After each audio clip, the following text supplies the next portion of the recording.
Welcome to the Badass Direct Sales Mastery Podcast with your direct sales dom, Jennie Bellinger. Badass Direct Sales Mastery is a podcast for rock star direct sales moms who are determined to make their business kick ass. Jennie will share her knowledge of effective sales and recruiting techniques, tips to get what you want from your business, and will interview direct sales professionals and leaders from various companies. The interviews will give insight to how these rock stars got to where they are and where they plan to grow in the future. And now, the direct sales dom, Jennie Bellinger. Welcome back to another episode of Badass Direct Sales Mastery. I'm your host, your direct sales dom, Jennie Bellinger, helping you whip your business into shape. Today, I have with me Ari Galper. He is the world's #1 authority on trust-based selling and has been featured in CEO Magazine, Forbes, Inc. Magazine, Sky News, and the Australian Financial Review. He has also created a unique and different sales approach based on trust and integrity called Unlock the Game. And I actually started reading his book, Unlock the Sales Game. And guys, I cannot even tell you how excited I am to talk to Ari today. And the fact that I get to share him with you, just super excited. So Ari, welcome to the show. Thank you so much. Looking forward to it. It's going to be a lot of fun. Oh, yeah. We are definitely going to have a lot of fun because I love sales. You love sales, right? We are passionate about what it can do for people, for businesses, but everybody else in the whole world has this icky, yuck feeling. So how did you get to the point where you didn't have that icky, yuck feeling and, in fact, have come to be passionate about sharing this sales game, unlocking the game with your clients? Sure. Well, it happened, actually, an incident happened to me about 20 years ago. I'll say incident. Interesting story that I'll share with you that kind of got me on this journey. I used to be a sales manager in a software company, and we launched the first online website tracking tools. Now it's called Google Analytics. But back then it was a free tool. Actually, it was a paid tool at the time. Now it's free. And I was managing 18 salespeople at a time underneath me. And the big leads came across my desk, the big opportunities. I got this one phone call from the website, our website, inbound lead. I picked up the phone, and it was a big company, big opportunity, and lots of websites. And if I close this one sale, it will double the revenue of the company in one transaction. That's how big it was. So great. My contact, nice guy, lots of websites in the business. He said, look, Ari, sounds good so far. Let's do a separate conference call and a demo. Show us what you've got, and we'll go from there. I'm like, perfect. So the day finally came, we scheduled the call. I'm in the conference room with my CEO. A closed door behind me, big long conference table. In the middle of the table is the old school speakerphones, the Star Trek looking old ones. Yeah. And so I hit the dial tone. I dialed the number. He picks it up. He's like, hey, Ari, how's it going? I said, good, good. He's like, let us tell you, Ari, who's with us today in the room. I was like, oh, great. He realized there'd be someone else there. Next thing I hear is, my name is Mike. I'm CEO. I'm like, oh, this is good. A good person to have on the call. My name is Julie. I'm head of global marketing. Amazing. My name is Chris. I'm head of global IT. Incredible. Everybody on this call was a decision maker. So if it's going to happen, it's going to happen today because they're all there. So I introduced myself, described what we do. And we logged in and started giving them a live demo of our tool on their websites as an example. And started showing this to them, going through all the information. And I started hearing this noise on the phone call wow, this is great. This is amazing. I can't believe we can use this. This is fantastic. They started asking me all kinds of questions. How does it work? How do we install it? Who are your clients? And of course, I had all the answers and I was answering the questions back. And there was so much chemistry on this phone call. It was like a love fest on the phone. Nice. You know what I'm talking about? Yeah. They got the questions. You got the answers. You're saying to yourself, this is such a perfect fit. This is so good. And the hour goes by. They're excited. I'm getting a high five back here from my boss. Nice job. And it was an amazing call. The call comes to an end. And my guy says to me, Ari, this is great. We love it. Look, give this call a couple of weeks. Follow up with us. And we'll move this thing forward. I'm like, thank you, God. I was like, this is a dream come true. And I said my goodbyes, took my arm in my hand, and I reached for the speakerphone, the off button on the speakerphone. As I'm reaching for the off button, by complete accident, I hit the mute button instead of the off button. They were right next to each other, and a small click happened, and they thought I hung up the phone. Okay. In that split second, a voice inside of me says, Ari, go to the dark side. Be a fly in the wall. Go where no one's ever gone before in the world of selling. Listen for a couple of seconds. You have nothing to lose. So I pulled my phone back for a couple of seconds. They thought I hung up the phone, and I listened to the call. Now, this is not a trick question, but what would you imagine they would have said after a call like that? What would you expect to hear in that room if that was you? Hey guys, let me know when we hear from him. Let's start the process for invoicing, POs, whatever, all those fun things, corporate-y sounding terms. Yes, that's what I'd expect to hear. Yeah, exactly. Same here. I was like, okay, great. So I'm waiting to hear this like next step process. And what I heard instead was this. I heard, we're not going to go with him. Keep using him for more information and make sure we shop someplace else cheaper. Knife in heart twist. Jennie, I was in a state of shock. Mm-hmm. I could not believe it. And I snapped out of it, hit the off button, looked at the wall, and said to myself, what did I do wrong? I was friendly. I was competent. I built a relationship. I answered objections. I did everything the sales gurus taught us to do. I read every sales book. I listened to all the I did everything. I was a student of selling, and I still am. And that's what I was hearing. I was like, I don't understand this. I did what I was supposed to do. I wasn't pushy. I wasn't even salesy. And the first big epiphany hit me, and that was this. You can tell me what you think about this. That somewhere along the way, it has become socially acceptable not to tell the truth to people who sell. Yep. Right? It's okay to say things like, sounds good. I'm definitely interested. Oh, send me a video, send me information. Wait, send me a proposal. Oh, yeah. Without any intention of moving forward. Truth. And I was like, whoa, I can't, wow. It hit me like a ton of bricks. Then I asked myself, why were they afraid to tell me the truth? Why didn't they just tell me up front what they thought? I'd be okay with that. And I realized there's a reason for this. There's this invisible kind of river of pressure that flows underneath every conversation you have with someone pre-sale, where they feel like they got to hold back a little bit, not tell the truth because they don't trust you enough, are vulnerable enough that you'll really do the right thing by them. So they're holding back the whole time, just giving you surface level information. And we're adapting to that, being seduced by that, thinking, oh, they're interested. And now we start chasing them down this long path, and they never call us back. It becomes very dysfunctional. And now sales becomes distasteful, uncomfortable, and dehumanizing because you're chasing someone who never told the truth. And I realized I've got to stop this game. It's horrible. It's dehumanizing. It's just really bad for everybody. And I decided to finally unlock what I call unlock this game by shifting people's mindset away from the goal of the sale to instead building deep trust with people where they're vulnerable and comfortable with you, telling you the truth of where they stand. So you can decide together if you're a fit or not. If you're not a fit, you disengage. If you're a fit, great. But without that filter up front, you end up chasing what I call ghosts. People who are interested, say they're interested, they have a good chemistry. You're like, oh, this is a great call. And all of a sudden you realize they're not calling me back. And then you start hating selling and you go hide behind social media, and that becomes the end of the story.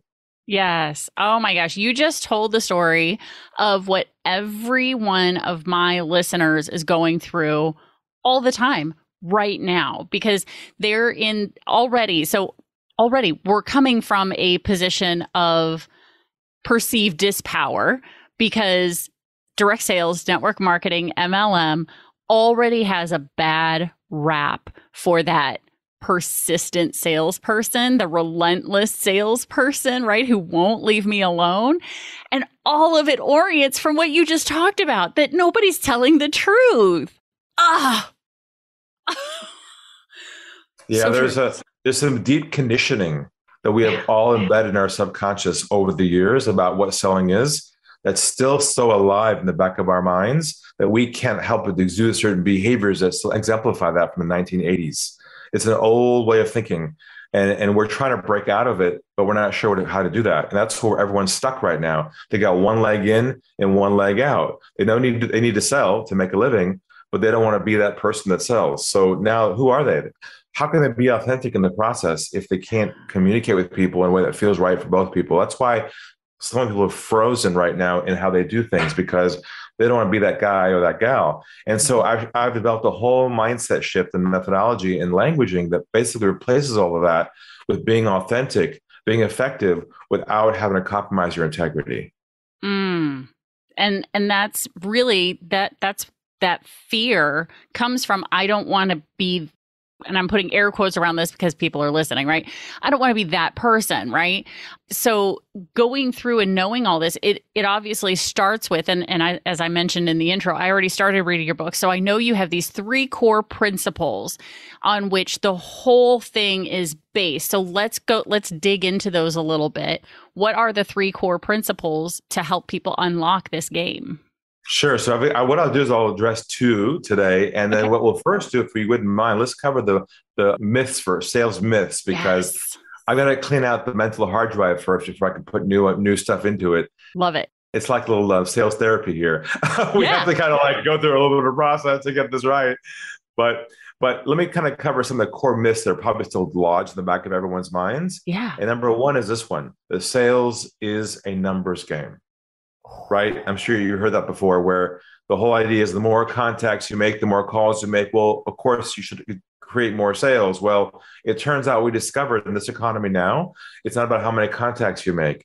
It's about how deep you go on each conversation. How good you are at trust building, not how good you are at how many phone calls you make. There's a total flip in the model of how people view the world of success. The second one is the idea that the sale is lost at the end of the process. You know how you've had a deal pending and look really positive at the end, it just kind of like fell through. Like, what happened? We are the perfect fit. Like, oh my God. And what we discovered was that the sale is not lost anymore at the end of the process. It's now lost at the beginning, at hello. Yeah. And I'll prove it to you right now in a fun way. If someone calls you tomorrow morning and you hear, hi, my name is, I'm with, we are a, what goes through your mind in about 3 seconds? They're going to try and sell me. It's over at hello. Yeah. And I'll make the case today that many of your listeners are probably losing their opportunities at hello because they're not building trust in the beginning.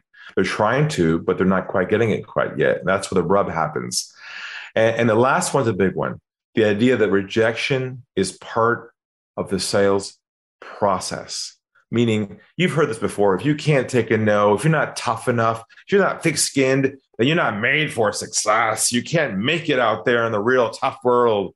Yes. Well, we discovered, believe it or not, that rejection actually is triggered by certain things you say and do unconsciously that cause the other person to push back on you. And you can eliminate rejection altogether if you know what those triggers are. And I'll share some of those in the principles in a few minutes. Ooh, yes. Okay. So myth number 1, sales is a numbers game. I can tell you right now, those words have come out of my mouth at some point multiple times in my life, even as a coach. So like hearing that, and even when I read it in the book, I had this like gut, like, oh gosh, I perpetuated that myth. So I love the idea that when you have that trust-based thing, sales isn't a numbers game. And so then it's not about the churn and burn, which we hear about all the time in this industry. Churn and burn, churn and burn, churn. Hello, look at the negativity in that churn. Like there's no humanization in that at all. Like that phraseology right there. Just, yeah. No wonder sales feels icky for people when they're using that kind of terminology. Yeah. So those 3 myths, as you were unlocking the sales game, what brought you to those 3 particular myths as being the ones that you wanted to debunk and actually make changes? Well, those are the ones that I hear the most often from all my clients who tell me why they struggle with the whole concept of selling. They don't want to be that stereotype. They don't want to carry what I call sales armor to work every morning, where they put this bulletproof frame around them to protect them from the bullets coming their way. They don't want to fight the battle. They just want to connect with people. They want to help people. They're all good-hearted people. I'm sure your people are as well. They want to help people. But what happens is what gets in the middle of that, unfortunately, is the definition of what they believe selling is, which is that old school model of make your contact, make your sales pitch, close your eyes and hope it works. Yeah. Yeah. Oh, okay. So we've debunked, or at least let people know that those three statements are myths. Let's lead into those three core principles now that are, well, two out of the three. Let's start with two. Two out of those three core principles. Where is it that you start people with on these principles? For sure. So our main first core principle is the idea of always be diffusing pressure, taking pressure out of the sales conversation. Now, have you heard of the martial art called Aikido before? It's a Japanese martial art. I have. So typically in karate and taekwondo, those arts, when someone comes at you, you kind of you push back, you attack, you hit back. It's resistance against resistance. With Aikido, it's different. When someone comes at you, you don't resist, you deflect. You deflect their energy away to connect together so you don't get hurt, neither of you. So my whole concept is based on that Aikido concept. And I've developed this languaging called trust-based languaging that activates inside a conversation that actually eliminates resistance inside the conversation to have the truth emerge immediately from the beginning rather than the end. I'll give you an example right now. Let's say you're having a first call with somebody over the phone, and it's a good conversation, good chemistry, looks like could be a good fit, all is going well, and a call kind of naturally comes at the end of the call. What are we normally trained to say at the end of a call like that in sales? Not a trick question. What do we say at the end of a call when it's going well and a call comes in? We say things like, how about we sign the contract? How about, let's get the process started. When would you like to start? Exactly. We are conditioned to move things which direction? Forward. But what can happen if you attempt to move things forward in the beginning and they aren't ready yet?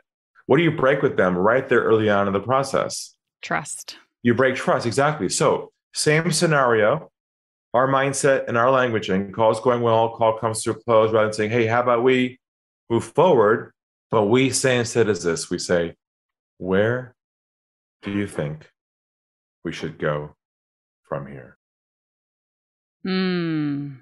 I'll say it again. Where do you think we should go from here? That is so simple. Now, how does that change the dynamic of the moment? What do you think they're thinking about right now, the other person, when they hear that from you? I think there's a bit of relief, right? Because they are also expecting the when would you like to get started, like all those typical, right, closings, right? So to put the power back in their court, because that's really what it's doing is it's volleying the sales ball back to them, saying, now where do you want to go? When you say to somebody, where do you think we should go from here? They're usually in a state of shock. They can't believe somebody would ask them what they want to do. They're so used to everyone pulling them down the typical process, which they know immediately. And that's when their guard goes up and now the game begins. But when you say that to someone, what usually happens is this. They say things like, I've got one more question. Or what about this? Or they might say, how about we move forward on their own? And then you have trust being created at hello. Because see, we're so conditioned to control and move them down in a linear path. And that totally cuts out the psychology of trust they need to feel from you first. Because how they feel about you is more important than your solution. But our mindset goes right to the next step. See, we're not being present with them 100%. We're thinking, oh, this is good. Oh my God, they're so excited.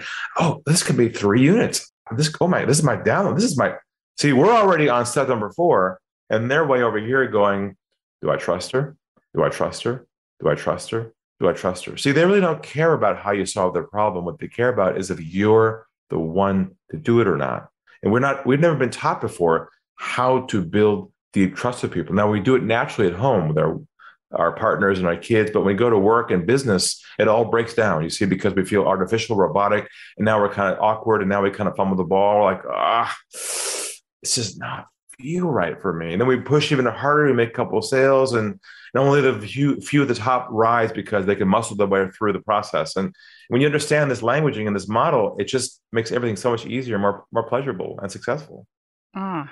Yeah. I love that whole idea. Like I said, in our pre-interview, like just from what I've read so far, we are so aligned because I really do feel, even though I have made my mistakes, we all make mistakes. We're human, thank goodness. You know, I can guarantee 100% chance of me not being perfect, right? But knowing all of this, you know, luckily through my own history of having grown up in the military, I'm someone who had to learn how to make friends quickly, build trust quickly with people. And so it was just something that I learned in childhood to be able to build relationship with other humans very, very quickly, because these were my next possible people that I was going to be able to play Barbies with or go to the playground with or, you know, whatever. And so that was something that naturally happened for me. And I then was able to generalize and continue into adulthood, which translated into the sales process. Because for me, it's always been about, I want to make a friend, right? I don't know how long I'm going to have them in my life because military training. We have no idea how long people are going to be in our lives. So for me, it was always relationship based. And from that, then the sales came really easily because my focus wasn't on the sale. My focus wasn't on building my team. My focus was on the person sitting in front of me and how could I build the relationship. And now knowing what you're saying, that this has just like been broken down, like, oh, of course that's how that worked for me. Like the light bulb moments here are just pew, pew, pew, pew, pew, all over the place for me.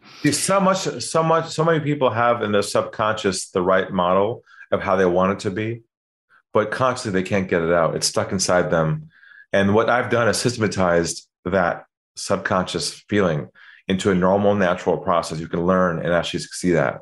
Ah, yes, exactly. And that I think is something that this book, this process should be in front of every entrepreneur. I don't care what business model you have. I don't care what product, what service. This has got to be in front of every entrepreneur. This is so important because without sales, we don't have a business. We just don't. So let's move forward. What's the second principle to help unlock the sales game? Sure. The second one is the idea of what I call getting to the truth with people. Now, what does that mean? What that means is having them feel comfortable enough telling you what's on their mind 100%. So you know exactly where they stand. There's no more games anymore back and forth. Let me give you an example of this. Recently, I had someone call my office. They got through my team, got to me, unscheduled call. I picked the phone up and I hear Mr. Galper. I said, yeah.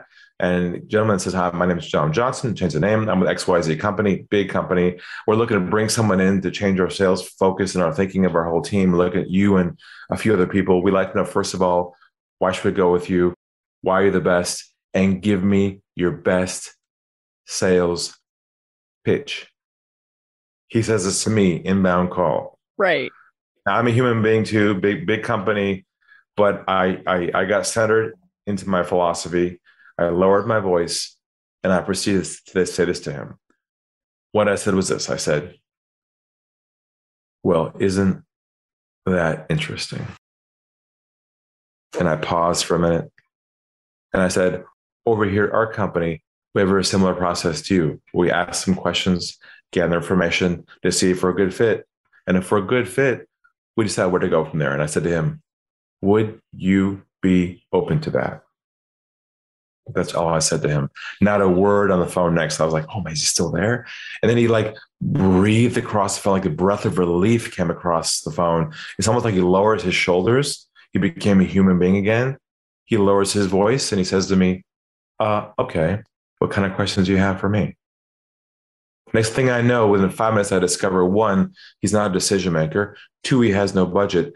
And 3, he's just curious as to what I do. And off he went to a website for some video stuff and hung up the phone. Now, what did my process there save me months of? Chasing this guy down, thinking he was a big fish. Pursuing, chasing, time. Actually, this drug in our bodies is latent, and it's turned on with inbound calls like that. You know what the drug is called?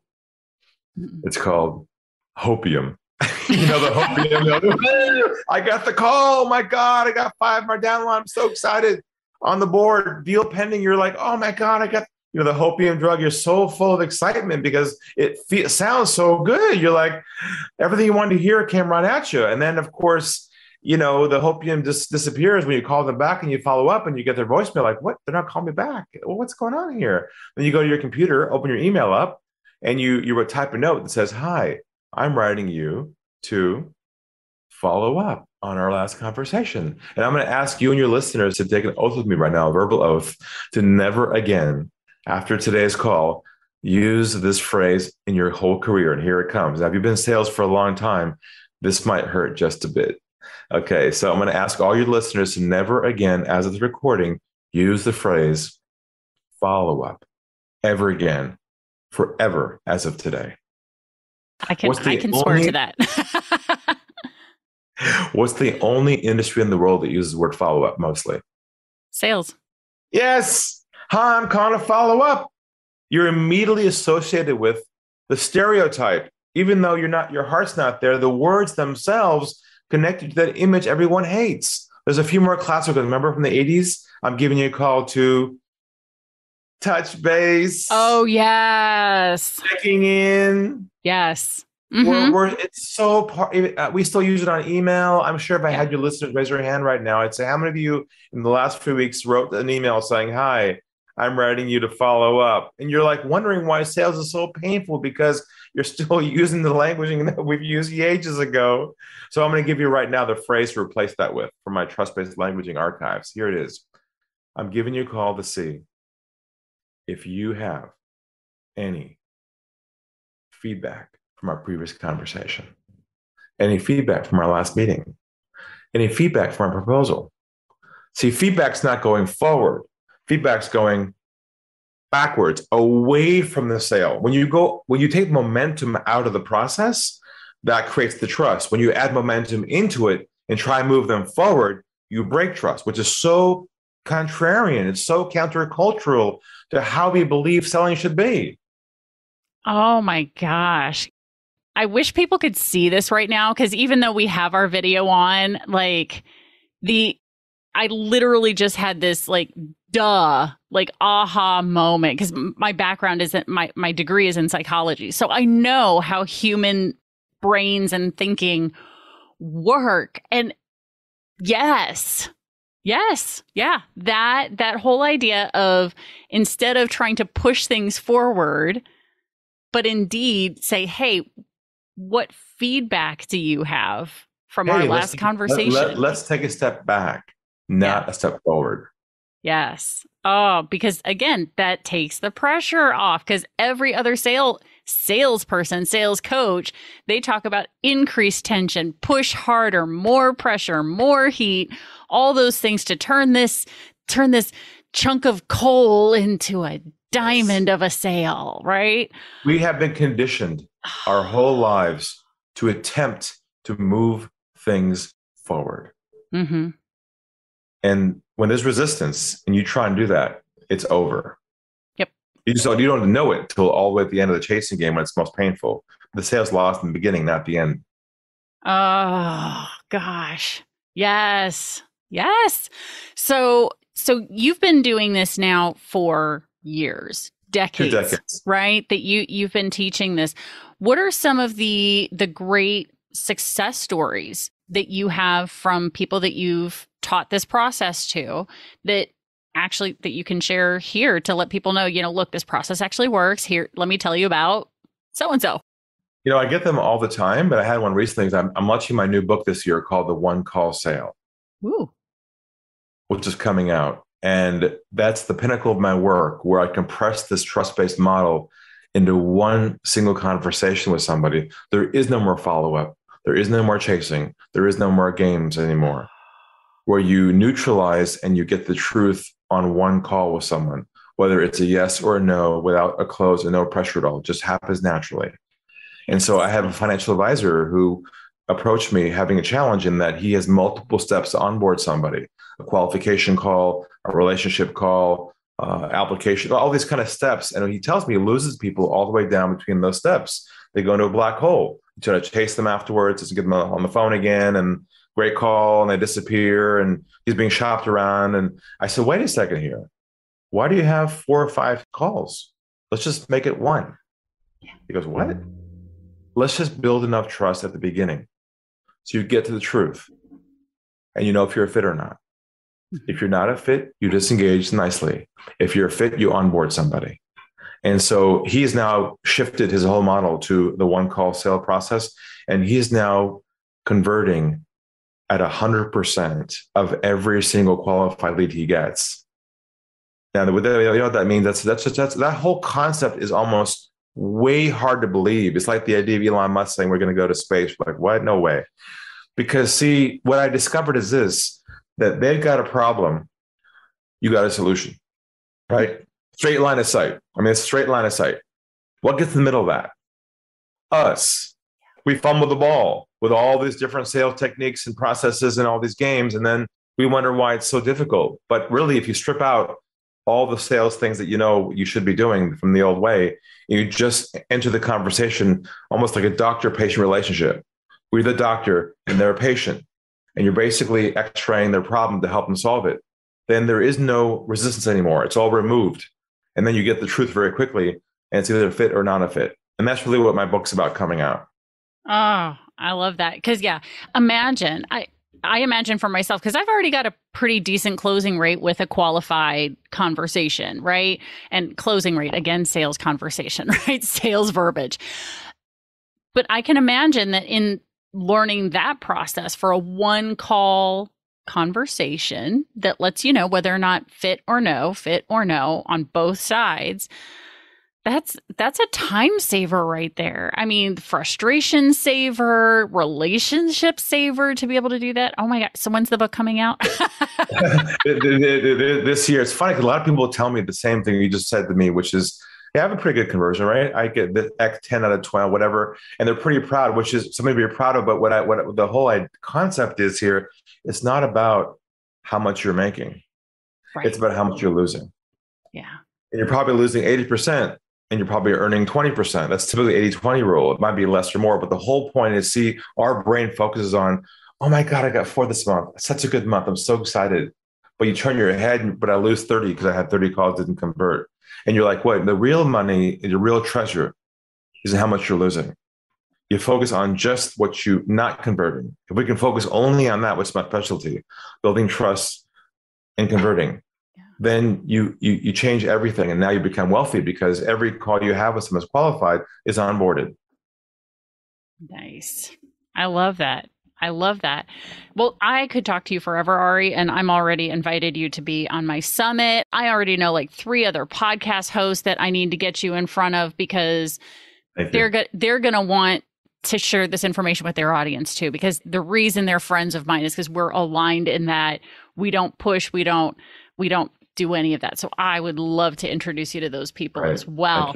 And so podcast listeners, if you're listening right now, make sure you check out the Badass Direct Sales Mastery Summit, because I'm going to do my best to get Ari there so that you can hear more about this process. And even if you hear the same thing again, trust me, it's worth it. Because like I said, I already started reading the book. I got some of these concepts early, and hearing it again, still light bulb moments, guys. It takes multiple times of hearing something for it to get through that last quarter inch. We have to detox first. Yeah. before we're ready to make transformation. Yeah. And you know, the reason I laugh so hard at that particular analogy is because all of my clients who are in the health and wellness space are doing the same thing with their supplements. Like, we're going to detox you first to help you get healthy. And I'm like, oh my God, every one of you now, like, listen to this episode to detox your sales brain into this trust-based conversational system, right? Stop playing the sales game and unlock it, get rid of it, jump in. So you have also been kind enough to offer something to the Badass Crew. That's what my peeps call themselves, the Badass Crew, which is a free introductory course for unlocking the game. So where can they tell us a little bit about it, and where can they find it? Yeah, just go to unlockthegame.com and it'll say a free intro course there. It's a 45-minute video that gives you the quick overview and more insights, more languaging to really get your head around this. I also do a live streaming show once a month on LinkedIn called Stump the Guru. Ooh. Where you can jump in live and throw me your toughest challenge, see if I can answer it for you live in front of an audience, which is a lot of fun as well. And again, also my book, of course, is on the website too, unlockthegame.com. The Unlock the Sales Game, you can get a copy there. And my new one coming out, you can get on the waiting list for that as well. Ooh, I'm definitely going to get on the waiting list because I want to read about the one call say. Is that the title again? One call sale? Yeah. Yep. Yes, I want in on that because I'm telling you right now that I'm going to finish this book by the end of today. Because, well, first of all, guys, it's a really thin, easy book. So get it. But also check out the course. So Ari, thank you for your time. Thank you for being here. And I cannot wait to share this episode with everybody. Thank you so much. Thank you so much as well, Jenny. Absolutely. So Badass Crew, you guys know how to check out all of Ari's contact information. It is in the show notes. If this is the first time you're ever listening to one of our episodes, grab your phone, click on the episode, scroll up just a little bit, and you'll see the show notes there along with all of Ari's contact information. And you can reach out to him through the LinkedIn so you can check out his live show. Go check out his Facebook, his Instagram, all the different things that are there. And also the link to unlockthegame.com to get your free intro course is also going to be as part of that links as well. Thanks again for being here, Ari. I so appreciate you. And Badass Crew, stay tuned because there's another badass episode on its way. Thanks for listening to the Badass Direct Sales Mastery Podcast with your direct sales dom, Jennie Bellinger. Why are you waiting to go to badassdirectsalesmastery.com? Don't make the dom get her whip. If you enjoyed this episode, make sure to share it with another rock star that you know in direct sales after you subscribe to the podcast so you won't miss any future episodes. You can also check out the show notes for links and any contact information mentioned in today's episode. We'll see you next time.